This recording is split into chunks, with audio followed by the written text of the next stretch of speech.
Past couple of weeks, I've been contacting university professors to offer free CDs for students in classes in topics that are related to how Mecca Normal as a band agitated uh, in mostly the 80s and 90s when we were playing a lot of shows on tour. We did a lot of radio shows because we wanted to get information out that might be inspiring to other people about how to go about uh, social protest, let's say, which I think is very relevant today.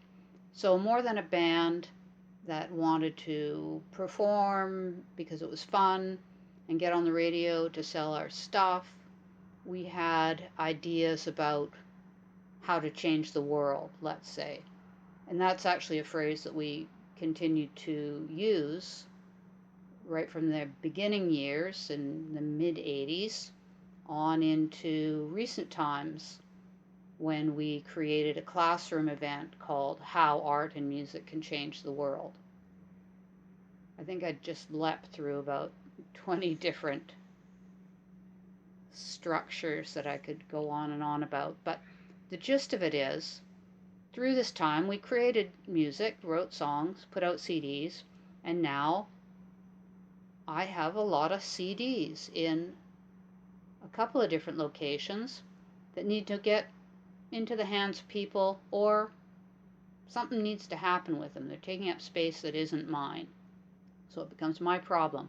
So this whole idea of getting CDs into classrooms isn't just me being a great human being, it's to deal with a problem that I have. But that's often where a lot of really great art comes from, is there is a problem, whatever that problem is, in your personal life or in your work life or in ways that you move through society. A lot of songs address problems. uh, so that's why I came up with this reconnecting to the professors that we met when we were doing this classroom event, How Art and Music Can Change the World. So that's all going fine. That's working great. But it makes an interesting story. Well, in a sense, it's this idea of, okay, you have a problem and you're going to address it. You're going to try and solve it. And many times that just takes your whole world into a new place. That until you start addressing the problem, you just kind of without a direction, let's say.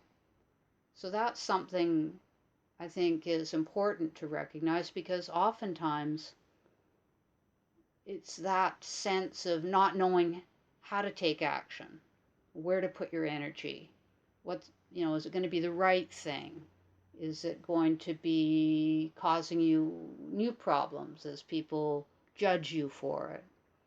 So there's always this point where if you're going to do anything at all, you have to make that leap. So in this case, my leap was get these CDs out to people who might be inspired to create some of their own music as a duo, a voice and guitar, electric guitar. We're fairly easy to read in that way. We're high energy most of the time, or other times more poetic and a little bit weird and experimental. But you can easily tell what we're doing because there's only the two elements to kind of study, let's say. As this project, which I've called How We Value Free, because oftentimes people think of a free item as having, maybe it's no good. This is all a bunch of stuff that nobody wanted, so getting a bunch of bad stuff. That's not always the case. There are other reasons, and I think that's a political act right there, is to destabilize how commerce and capitalism and value is interpreted and how it works.